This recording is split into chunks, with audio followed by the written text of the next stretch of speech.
ஒரு ஞானி ஆற்றைக் கடக்க ஒரு படகோட்டியின் உதவியை நாடினார்.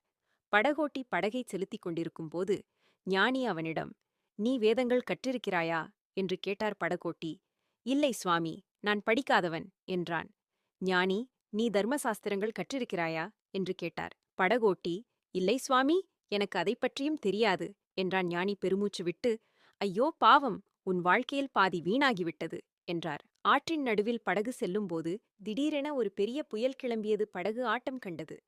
படகோட்டி ஞானியை பார்த்து, "சுவாமி, உங்களுக்கு படகு ஓட்டத் தெரியுமா, நீந்தத் தெரியுமா?" என்று கேட்டான். ஞானி பயத்துடன், "இல்லை மகனே, எனக்கு அது எதுவும் தெரியாது" என்றார். படகோட்டி சிரித்துக்கொண்டே, "ஐயோ பாவம், உங்கள் வாழ்க்கை முழுவதுமே வீணாகிவிட்டது போல" என்று கூறி புயல் சீறிய போதும் கடவுள் நம்பிக்கையுடன் துடுப்பு போட்டு படகை பாதுகாப்பாக கரை சேர்த்தான். நீதி.